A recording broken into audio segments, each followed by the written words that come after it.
Good afternoon sa ating mga kababayan. Sa Bridge My Channel dahil naghanap ka ng impormasyon tungkol sa paano mo maintindihan ang tax system dito sa Ireland or bakit ang laki-laki ng binabayad mong tax dito sa Ireland. This video will show you kung paano mo maintindihan yung payslip mo. Purely para maintindihan mo yung payslip mo. I have other videos kung ano yung mga dahilan kung bakit nagiging emergency tax ang mga empleyado dito sa Ireland at paano sila mariresolve. I will also add other videos na pwede niyong i-request para makagawa ako ng iba pang videos na yung mga bagay na kailangan niyong malaman tungkol sa tax dito sa Ireland. Ako nga pala si Josen Hall. I'm an accounting technician and a payroll technician dito sa Ireland. I'm also a project management. Uh, Ako kasi yung gumagawa ng mga payroll at ng mga accounting system ng mga small businesses dito sa Ireland. Yun yung trabaho ko. So if you ever decide to start your business in Ireland and you need someone to do your payroll and bookkeeping system, please do message me on the comments.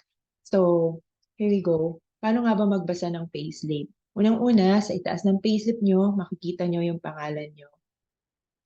Makikita nyo rin dito yung company registration number. Ang company registration number, ito yung company registration number ng employer nyo.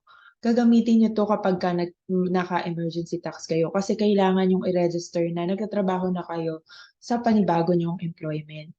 Pangalawa naman, ito yung frequency, pay frequency. Anong ibig sabihin nito? Tuwing kailan ka binabayaran ng employer mo? Weekly ba? Kaya W. Monthly will be M.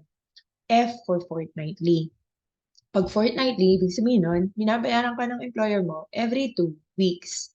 So, ang pay period naman, pag weekly, makikita mo dyan kung anong week na yon. Kunyari, week 1, ibig sabihin ito yung unang payment. Pag pangalawang payment mo na, magiging week 2 na yan. So, number 2 na yung nakalagay dyan. So, pag fortnightly ka naman, makikita mo dyan, F. So, fortnightly is F, and then ang pay period mo ay magiging 1. Pero babayaran ka niya sa second week ng taon. As you can see, this is pay period 1. Ibig sabihin, ito yung kauna-unahang pay period of the year.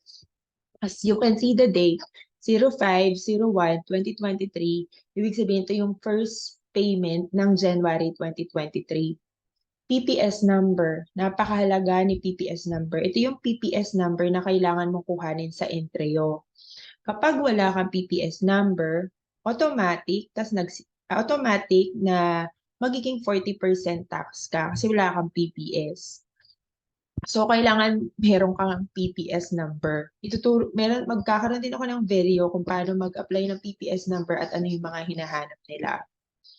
So, dito naman sa payment details, makikita mo kung ano yung binabayad nila sa'yo. Pag sinabing basic pay, ito yung mga trinabaho mo within Monday to Friday. Yung mga normal hours lang.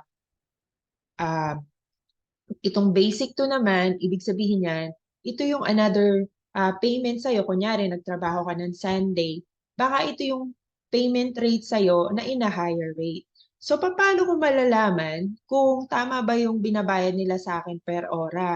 Ang gagawin mo, makikita mo yung value, i-divide mo siya sa number of hours para malaman mo kung yung pinag-agrihan nyo na hourly rate ay yun ang yung lumalabas sa payslip mo. So, sa example na to, we have 324 in value. Divide by 24 hours is equals to 13.5. So, ibig sabihin, si Jane Doe, 13.5 per hour ang bayad sa kanya sa basic rate. Dito naman sa basic 2, kumita siya ng total of 972 euro. I-divide mo siya by 36 hours. Ibig sabihin, binabayaran siya ng 27 per hour kapag maybe this is a Sunday rate. Kung alam nyo, di ba every time naman, iba-iba yung rate nyo kapag nagtrabaho kayo ng Sunday, pag nagtrabaho kayo ng gabi, iba yung rate nyo. Para malaman nyo, tama ba yung pinabayad sa akin na rate dun sa oras na trinabaho ko or dun sa araw na trinabaho ko. So, malalaman nyo siya sa payslip nyo. Sa deduction details naman, Dito sa deduction details, may tatlong deduction na laging statutory dito sa Ireland.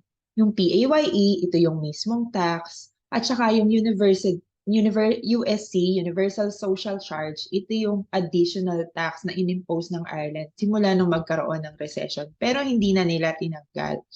Ano nga ba si PRSI? Sa payslip nyo, makakakita kayo ng PRSI in two parts. Itong PRSI na nasa ibabaw is called Pay-Related Social Insurance. Ito yung employee contribution.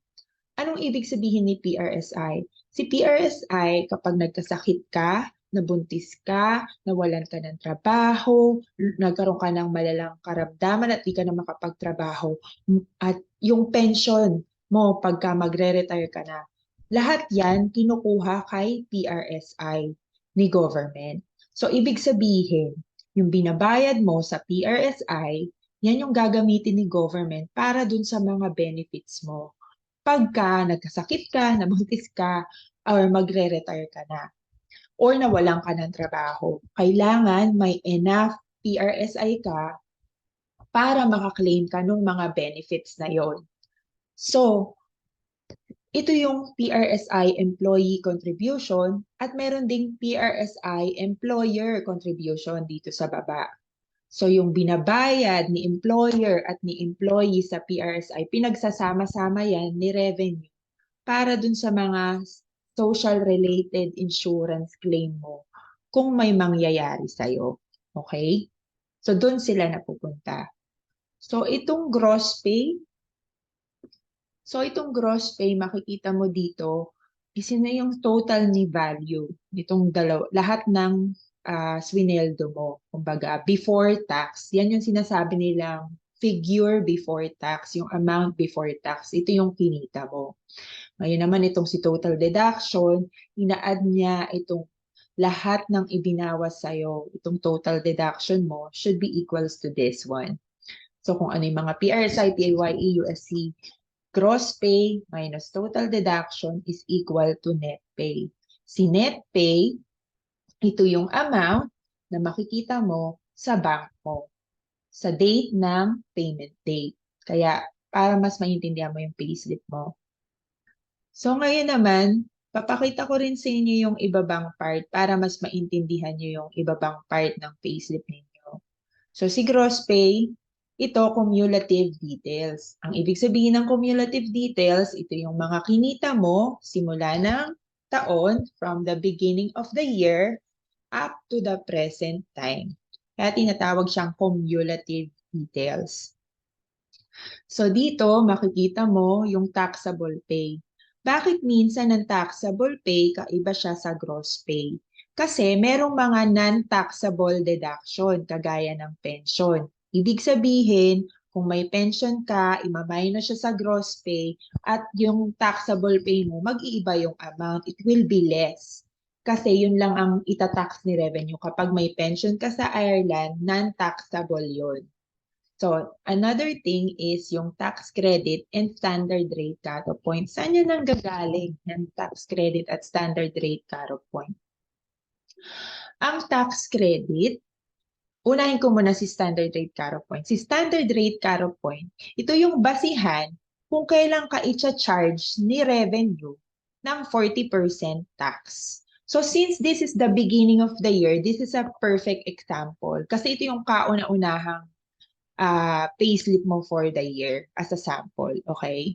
So, ang standard rate cut-off point, sinasabi dito na pwede kang kumita ng 777.70 sa loob ng isang linggo. Kapag kumita ka lang ng 600 euro, kunyari sa loob ng isang linggo, ibig sabihin, 20% tax ka lang.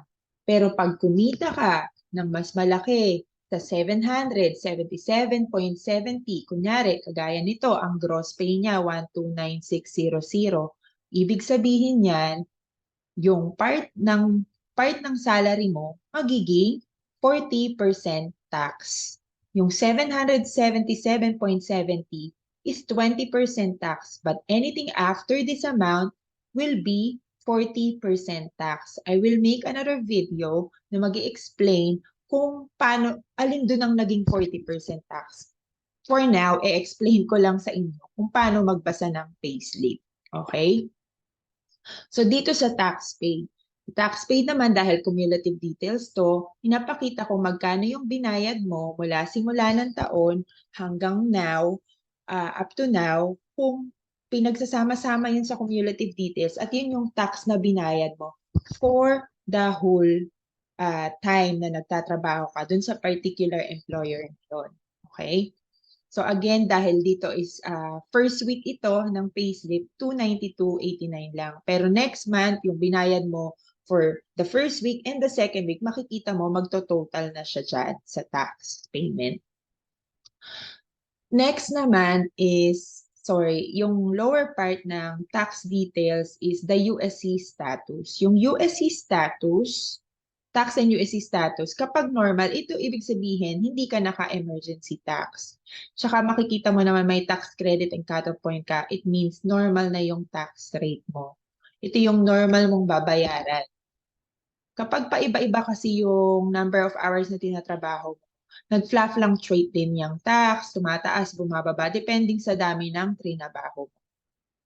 Okay. Another one, yung PRSI code. PRSI code, ito yung ginagamit to para sa calculation ng PRSI mo. Kasi if you have gone certain amount, you will be PRSI at a higher rate para sa employer. Normally, ang PRSI rate ay only 4%. So, total insurable week, napaka-importante nitong total insurable week kapag chinecheck nyo yung payslip nyo. Make sure na kapag chinecheck nyo yung payslip nyo, laging makikita nyo, oh, ilang PRSI ba ang credit sa akin for this payslip. So, kagaya nito, dahil first year nga, 1 lang. Pero kunyari, pangatlong bayad na sa'yo ito, dapat makikita mo number 3. Or kung pang-apat na pambayad na sa'yo, dapat total insurable mix mo na dyan, makikita mo at least 4. Ganon. Kasi minimum ng hinahanap nila para makakuha ka ng kahit anong benefit dito sa Ireland is about 39 weeks. Kailangan nakapagtrabaho ka for 39 weeks para makaklaim ka ng job seekers, illness benefit, maternity benefit. Okay? So, hindi ko pa, nakalimutan ko palang talakayin si tax credit. So, di ba kanina sinabi, in-explain ko sa inyo si standard rate cut-off point. Paano ako nagkakaroon ng, so basically ang tax, kunyari, ito yung gross pay mo, i-charge na yan ng 20% at saka ng 40%, tapos ile-less na si tax credit. So, si tax credit, yan yung nagpapababa ng tax mo. There are a lot of credits that people could claim and I will put it on another video. So basically, dito sinasabi lang ng payslip na to na you can only claim up to 69.97 of tax credit. So kung ano yung tax due mo, less your tax credit, will be your tax to pay to the revenue. So in this case, kumita ka ng 1296, 'di ba? Tapos, i-charge ng 20% at 40%, tax yung certain amounts, tapos less your tax credit will be your PAYE to pay. Okay? Magkakaroon ako ng another video na mag-show you kung ano ba yung dahilan kung kailan ako nagiging 40% tax. So basically, anything na in-earn mo more than this standard rate cut-off point will be considered 40% tax. So again, so ganun yung pagbabasa ng payslip. Ito naman si employer PRSI, and-explain ko kanina, parte yan itong PRSI employee contribution. Siya yung para dun sa mga benefits mo. Tapos ito yung employer PRSI na nabayaran mo. Pag merong TD, to date, ibig sabihin yan to date, cumulative yan.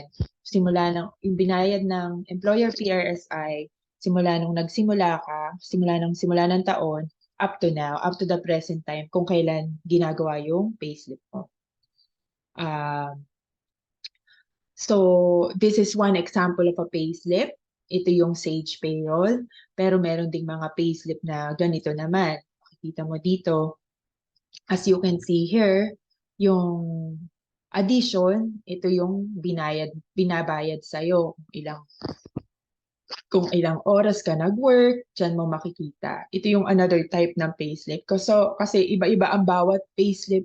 Maimportante na maintindihan mo kung paano magbasa nito kasi it tells you everything about your pay. So, on this case naman, sa payslip na ganito, makikita mo kung anong payroll siya. So, sinasabi agad dito, fortnightly payroll. Kasi kanina yung tinig natin, weekly payroll.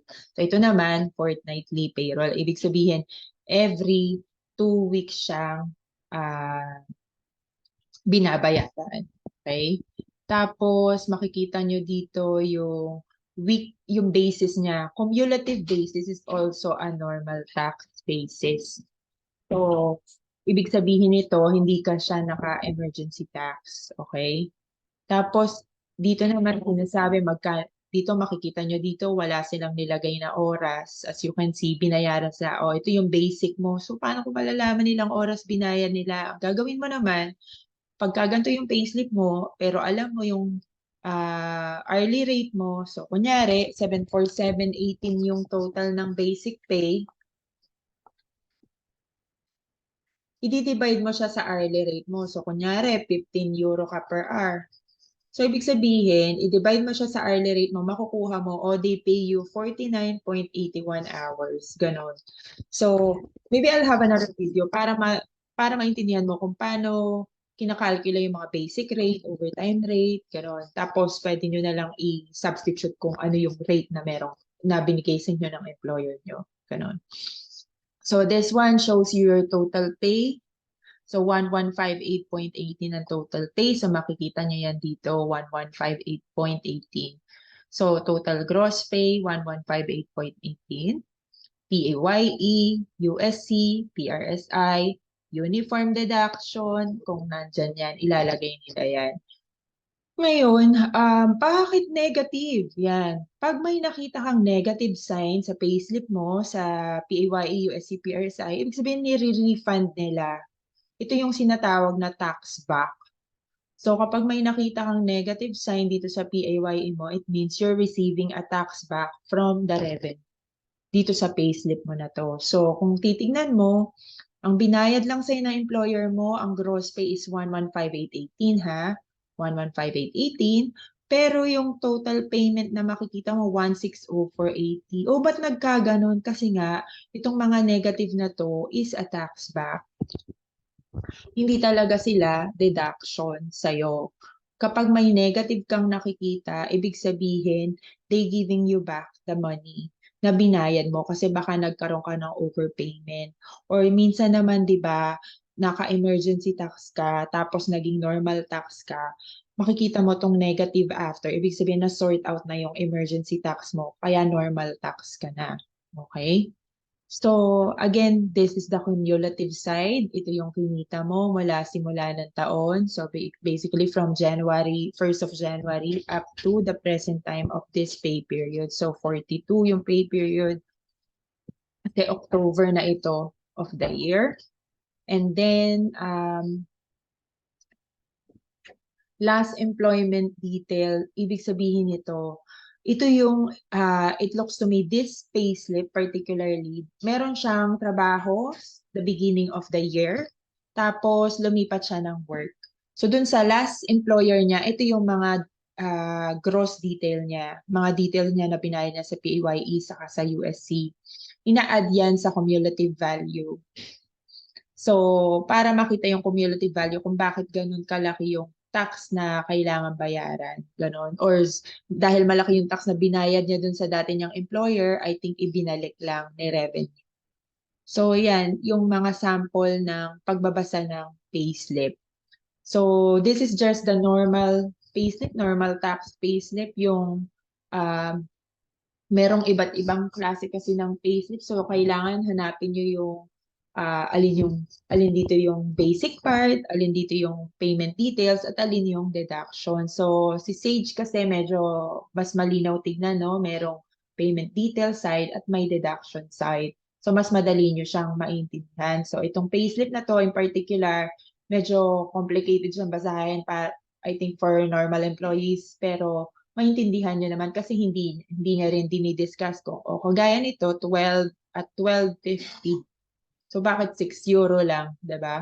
So, feeling ko 0.5 lang yung trinabaho niyang hours. So, yan yung paraan ng pagbabasa ng payslip, and I hope this helped. If you have any question, please comment down below. And please like, subscribe, and share my video. Thank you.